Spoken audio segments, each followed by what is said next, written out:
Selanjutnya kepada adik-adik dan pada ini secara ini, kalau bisa saudara Yunus Mukriat ini perlu dicari lah atau di komunikasi gimana. Sebab Yunus Mukriat ini selain mengetahui silsilah benar dan keturunan juga, ini dia saksi hidup. Saya pernah ke sana bahwa pada tahun ketika terjadi agresi Belanda, dia tahu pejuang-pejuang kita itu kumpul di sebelah timur Pajangan. Komandannya itu mungkin saya, tapi di belakangnya saya tahu Pak Condrong, Abu Bakrin, yang fenomenal Ali Murtopo. Nah ini yang saya sampaikan ini ya, mungkin karena persaingan politik yang kalah, Abu Bakrin lengser, yang naik Ali Murtopo adik-adik tahu ini. Tapi saya bangga karena Abu Bakar ini seorang yang dulu dirinya ahli. Ini akhirnya bisa, walaupun dia dikaryakan, tapi dia bisa menjadi suatu tokoh di Magelang dan namanya dia jadi Stadion Abu Bakar. Dan rumahnya ini yang saya semua dari akademi militer itu ya, mesti kalau ada SS kan mengenai banyak dia memberikan sesuatu termasuk FSB, Pak Prabowo dan sebagainya. Tahu. Jadi sebetulnya Ali Murtopo orang tahu persis saya. Dan ini saya pernah ketika beliau bisa menginginkan perkawinan datang ke rumah saya itu masih ingat sekali. Didatangi kayak standar keranji lah di situ. Pak Ustaz, Ali Murtopo datang, saya sudah mudah-mudahan tidak. Saya buat kalian, mau apa? Mau ada. Saya berdiri, aku tidak sudi ya. Saya tidak sudi juga, butuh. Pulang saya sekarang. Itulah yang saya pernah dengar kayak gitu. Jadi mungkin ya saya keturunan Pak Hambali ini dari Pak Mentor itu sampai sekarang masih kayak gitu, banyak masih. Saya yakin masih banyak. Dan mudah-mudahan Pajangan tidak seperti masih dulu. Seperti Lukas juga menyatakan bahwa satu-satunya daerah yang tidak pernah terpengaruh oleh pengaruh Cina maupun Arab maupun Belanda cuma Pajangan sama Tanjung. Itu industri rokok. Bunga yang bisa ya Tanjung. Itu yang pernah di. Saya tahunya kan dari saat itu saya nggak tahu sebetulnya, cuma ditambah dengan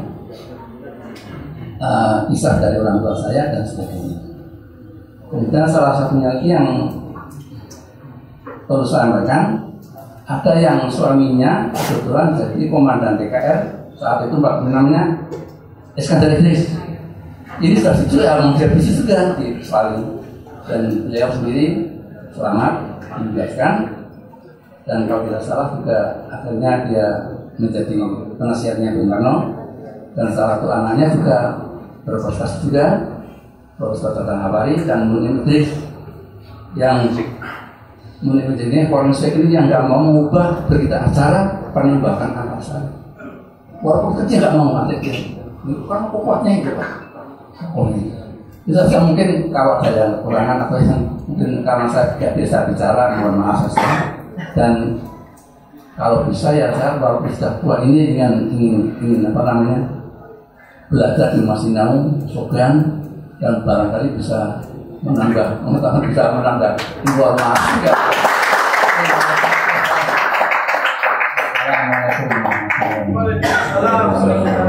Wah, ini sangatnya saya beli. Masinau Sogan itu sebenarnya hanya sekumpulan orang-orang dengan anak muda yang kebetulan tadinya liar.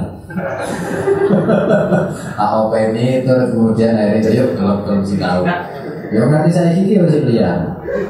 Oke, ya tadi sempat disinggung oleh Mas Duduk. Belajar sejarah tidak hanya belajar peristiwa-peristiwa, tetapi juga mengungkap makna apa yang dibalik ada apa dibalik peristiwa itu. Seperti kita ketahui bahwa Pangeran Diponegoro selain sebagai seorang putra mahkota, seharusnya putra mahkota, kemudian meletakkan jabatan itu kepada keraton, menyerahkan sepenuhnya. beliau juga seorang ulama dan beliau adalah seorang mursyid thariqah, kabarnya begitu. Ya, thariqahnya adalah Sadaliyah. Sadaliyah ya. Itu paham. Sadaliyah, wes imam saya bisa mengerti. Masalah imam besar dengan itu. Nah, ada apa sebenarnya di dalam perjuangan Diponegoro? Ada sesuatu yang menarik ketika kita menarik benang merah dengan masa kini. Kalau sekarang semangat berislamnya mungkin oleh sebagian orang terlalu berlebihan, tetapi oleh Diponegoro, kalau kita membaca Diponegoro, semangat berislamnya tidak terlalu begitu. Beliau ingin mengislamkan keraton, iya. Mengembalikan pada rule-nya Islam, iya. Karena memang beberapa saudara beliau yang ada di keraton sudah melenceng dari ajaran Islam. Tetapi strategi perlawanan yang beliau lakukan tidak sefrontal yang sekarang terjadi. Istilahnya gawe bubrah dengan pemerintah. Enggak, beliau masih menganggap bahwa saudara-saudaranya adalah orang-orang yang perlu dihormati. Dan kebudayaan Jawa di mana beliau lahir dihargai betul. Ini yang kadang-kadang kita lupa. Nah, peristiwa ini menjadi menarik dan menjadi refleksi untuk kita pada saat ini, apa yang terjadi pada masa sekarang. Dan ini kembali saya lemparkan kepada panjenengan semuanya, monggo yang ingin menanggapi berkaitan dengan masalah kupasan pada malam hari ini, monggo.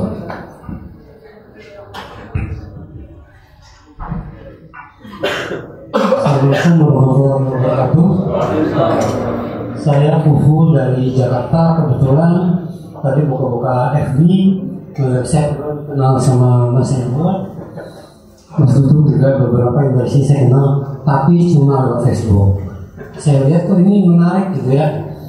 Jadi saya tadi ngomong, apakah ini pertemuan untuk para pakar atau untuk umum boleh bisa masuk? Ternyata boleh. Ya udah, saya nggak tahu. Setelah saya di sini hanya beberapa jam, saya sudah jadi kayak kenal banget gitu sama Diponegoro. Padahal dulu mungkin kita cuma gini, Pangeran Diponegoro, pahlawan nasional, berperang melawan penjajah, lahir tahun berapa, meninggal tahun berapa, selesai. Nggak ada esensinya, nggak ada. Di seluruh sekolahan nggak ada esensi tentang pahlawan. Diajarinnya, kita cuma tahunya melawan penjajah, selesai gitu. Menang atau kalah. Jadi di sini saya terima kasih banget sama Om Masinal Sogan yang masih peduli ngurusin gini-gini ini di tengah-tengah kesibukan mereka. Saya nggak tahu ini proyek profit atau enggak, tapi ini banyak banget dapat pahalanya banyak banget. Karena sebenarnya di sini yang hadir itu 80% kali banyak yang muda, yang banyak cuma yang duduk depan-depan aja nih. Betapa mereka tahu banget tentang Diponegoro. Yang paling penting esensinya sebetulnya kayak gimana Pangeran Diponegoro. Saya baru tahu nih kalau Pangeran Diponegoro itu nggak nafsu banget jadi raja, lebih nafsu membela rakyatnya kan. Nah itu kan pelajaran yang dia mudah-mudahan keserap sih ke darah daging kita gitu loh.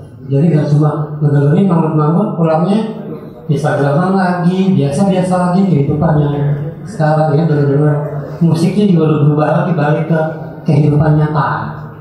Mudah-mudahan dengan kayak gini ada yang nempel di kepala kita, di otak kita, dan kita merefleksi di kehidupan sehari-hari. Gak usah berat-berat, yang santai-santai aja, tapi yang penting berguna aja buat studi. Itu dulu mungkin ya. Terima kasih banyak. Assalamualaikum warahmatullahi wabarakatuh.